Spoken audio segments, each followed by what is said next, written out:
inuka. Dhamiri huwezi ukajificha kitu chochote, kwa sababu yenyewe huwa inazunguka hapo ndani, inatafutaga ukweli na uongo, inazungukaga tu hivi.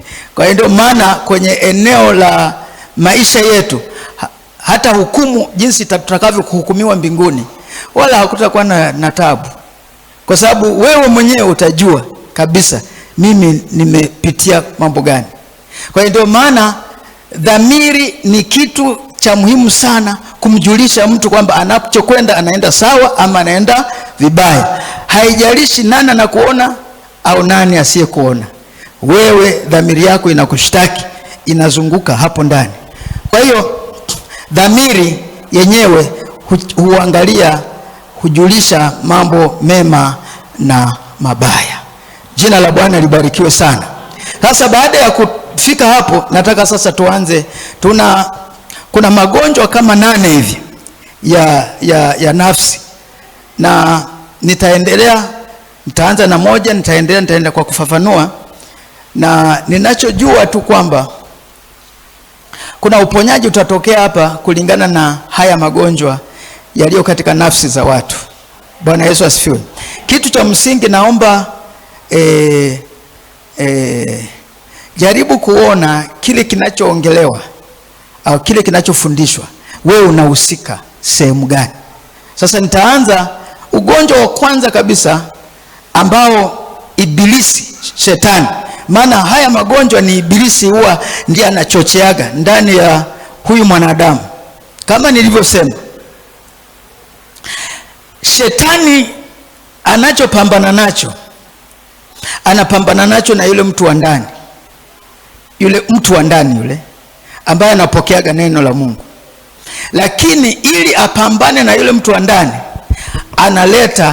analeta kwenye akili yako, kwenye ushawishi wa hiyo akili anakuletea, ili wewe ukichanganyikiwa hapo, ili yule wa ndani achanganyikiwe, kusiwe na kitu chote anachopokea. Sasa ninaingia kwenye eneo la kwanza. Ugonjwa wa kwanza huwa ni hofu. Sasa hofu ni nini?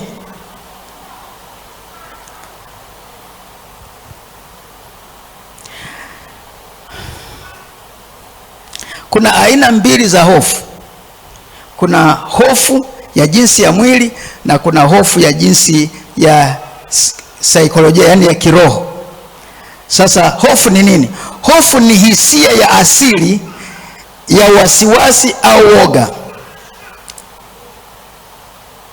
inayompata mtu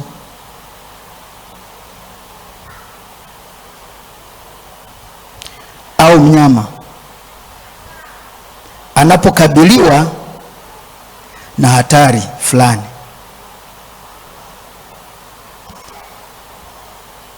Hofu ni hisia ya asili au wasiwasi, woga inayompata mtu au mnyama anapokabiliwa na hatari fulani. Yaani kuna kitisho fulani. Hii sasa nazungumza hofu kwa jinsi ya mwili, kwa sababu unaweza, kwa mfano, ulikuwa unapita mahali alafu ukashtuka ghafla, majambazi wametokea ghafla tu. Sasa kimwili wakitokea lazima utaogopa, utashtuka. Sasa hii ni kimwili. Hata kuku kitaka kumfukuza, nataka kuchinja, anapigaga kelele, anajua hapa kuna hatari. Yaani naye anajua kuna woga fulani, kuna kitu kinataka kupatika. Hiyo mnyama anapata hii. Lakini hofu ambayo nataka kuzungumza ni hofu ya saikolojia ambayo iko ndani ya kiroho, ambayo hiyo hofu ikiwa imetokea, yani huwezi yani yenyewe haionekani. Jina la Bwana libarikiwe. Sasa hofu hii au wasiwasi, yani inasema unaogopa mambo yasiyoonekana. Kuna mambo ambayo, kuna hofu, Shetani anatumbukiza hofu hapo ndani, mambo ambayo hayaonekani, lakini tayari Shetani amesha kutumbukizia hofu hapo, inaanza kukutesa. Kwa mfano sasa, Kwa mfano, hofu ambayo tunaweza kuzungumza ambayo ni ya kiroho.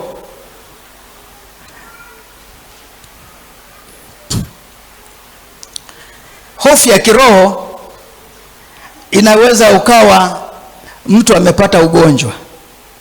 Bwana Yesu asifiwe. Yaani mtu amepata ugonjwa, sasa ule ugonjwa akiangalia anaona kwenye ugonjwa huu kuna babu yangu au bibi yangu au mama yangu aliugua ugonjwa alafu akafa. Sasa wakati we tayari unaumwa, unaanza kuwaza hivi, kumbe na mimi nitakufa kwa sababu hata mama yangu alikufa. Unaangalia ule ugonjwa aliopata.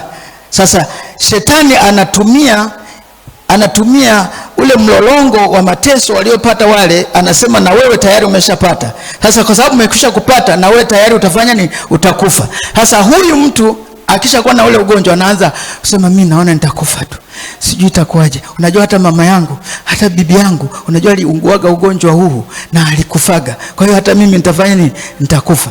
Kwa hiyo hii hofu haipo, haionekani, lakini tayari shetani ameleta kwa historia ya kitu ambacho ulishakipata, amekuwekea hapo, anasema na wewe utakufa. Kwa hiyo ile hofu usiposhughulikia,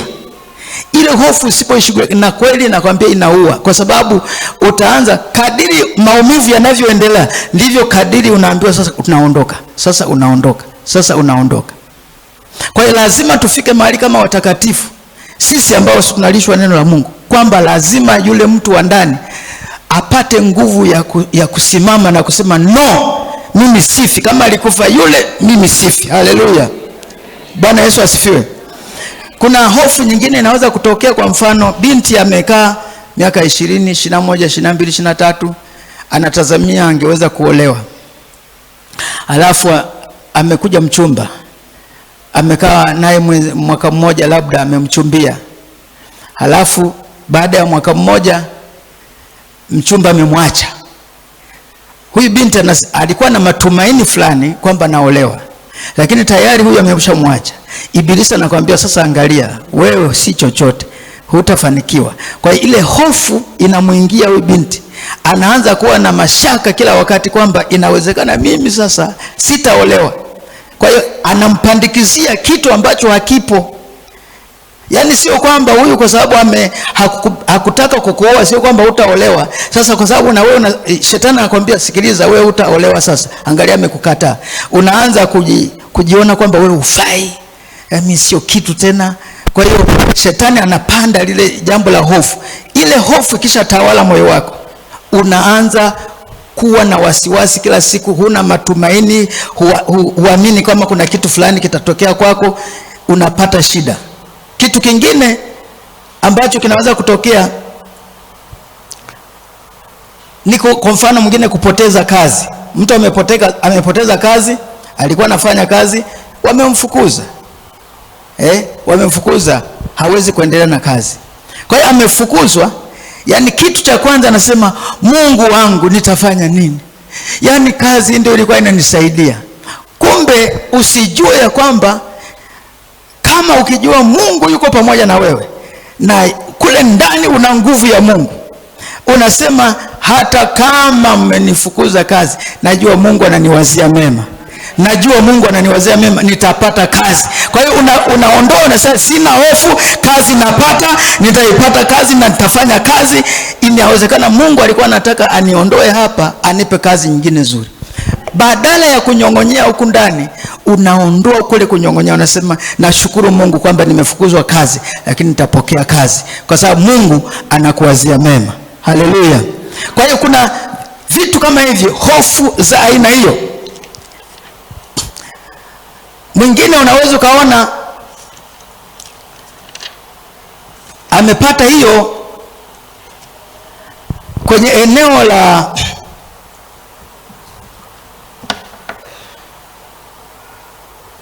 kuto kutimiza malengo. Kwa mfano, alipanga kwamba mwaka huu atajenga nyumba, labda alipanga kwamba